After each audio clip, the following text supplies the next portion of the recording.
आपको अशकों से रुमाल बचाना होगा। इससे पहले कि सियासत इसे बर्बाद करे, आपको अपना ये बंगाल बचाना होगा। और ये तभी बचेगा जब आप जागेंगे, आपके हाथों में कांग्रेस पार्टी का झंडा होगा।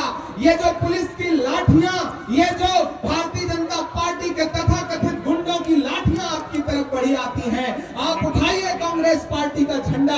मैं पूरे देश के साथ साथ बंगाल के लोगों से खास तौर से कहना चाहता हूं कि बंगाल के साथियों, कांग्रेस का झंडा उठा लीजिए।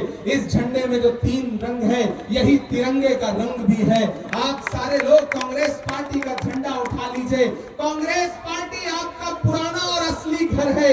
इस घर में वापस आ जाइए। इस घर से गद्दारी करके जो लोग चले गए, उनको माफ कर दीजिए, उनको जाने दीजिए। अपने घर को मजबूत करिए। और अगर आपने मजबूत कर लिया तो वो दिन भी आएगा जब 2029 में दिल्ली के लाल किले पर खड़े होकर के प्रधानमंत्री बनकर के राहुल गांधी इस देश को संबोधित करेंगे। वो दिन भी आएगा जब इसी पश्चिम बंगाल में पूरी मेजॉरिटी के साथ कांग्रेस पार्टी का मुख्यमंत्री बनेगा और बंगाल देखेगा इस बात को। दुनिया उम्मीद पर चलती है, दुनिया भरोसे पर चलती है, दुनिया यकीन पर चलती है। इसलिए मैं आप लोगों से कह रहा हूं कि इन सरकारों के झांसे में मत आइएगा। ये बच्चों पे लाठियां बरसाने वाली सरकारें हैं। ये बेगुनाह लोगों का घर उजाड़ने वाली सरकारें हैं। ये सरकारें वो सरकारें हैं जो लोगों को तोड़ मरोड़ करके विपक्ष भी अपना ही बनाते हैं, सरकार भी अपनी ही बनाते हैं। ये पक्ष में हो विपक्ष में हो, सारे लोग इनके हैं। एक सुबह ईडी का नोटिस जाता है, अगली सुबह पता चलता है वॉशिंग मशीन में धुल के एक आदमी साफ होकर के फिर हमारे घर का हिस्सा बन जाता है। इनसे होशियार रहिएगा।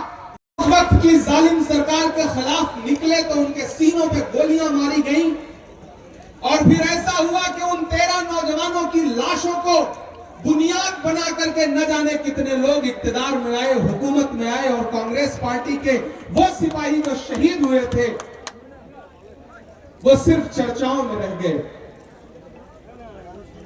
बंगाल वालों, कलकत्ता वालों,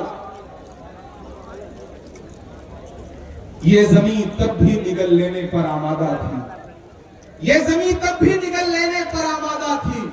पांव जब टूटती शाखों से उतारे हमने। उन मकानों को खबर है न मकीनों को खबर, उन दिनों की जो खलाओं में गुजारे हमने। हाथ ढलते गए सांचों में तो थकते कैसे, नक्श के बाद नए नक्श निखारे हमने। कि ये दीवार बुलंद और बुलंद और बुलंद, बामोदर और जरा और संवारे हमने। आंधियां तोड़ लिया करती थी शम्मों की लवें, जड़ दिए इसलिए बिजली के सितारे हमने। आज की रात बहुत गर्म हवा चलती है, आज की रात में फुटपाथ पे नींद आएगी। सब उठे, मैं भी उठूं, तुम भी उठो, तुम भी उठो, कोई खिड़की इसी दीवार में खुल जाएगी।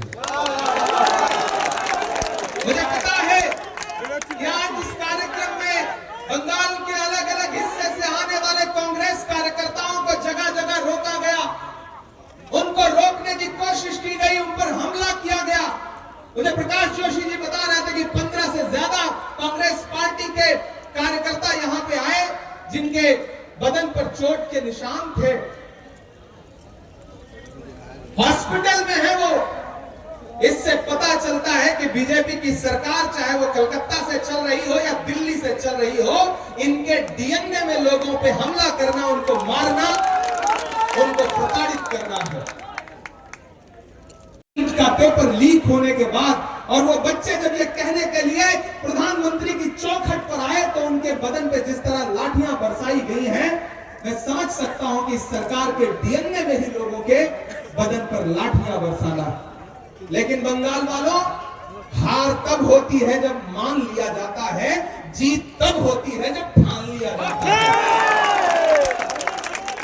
मुझे पता है कि बंगाल एक मुश्किल वक्त से गुजर रहा है। एक ऐसी सरकार बैठी है जिसे आवाम से मतलब नहीं है। एक ऐसी सरकार बैठी है जो बंगाल से नहीं चल रही है बल्कि दिल्ली के रिमोट कंट्रोल से चल रही है।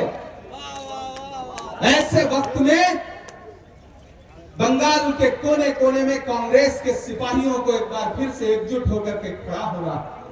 और ये जो 13 नौजवान शहीद हुए थे यूथ कांग्रेस के, इनको सच्ची श्रद्धांजलि तब होगी जब आप सारे लोग बंगाल के कोने कोने में ये कांग्रेस और यूथ कांग्रेस का लहराता हुआ झंडा फहरा देंगे। और आने वाले दिनों में जब पश्चिम बंगाल की असेंबली पे कांग्रेस पार्टी की विजय पताका फहराएगी, तब जाकर के सच्ची श्रद्धांजलि होगी हमारे उन 13 शहीदों को जिनकी याद में आज हम यहाँ इकट्ठा हुए।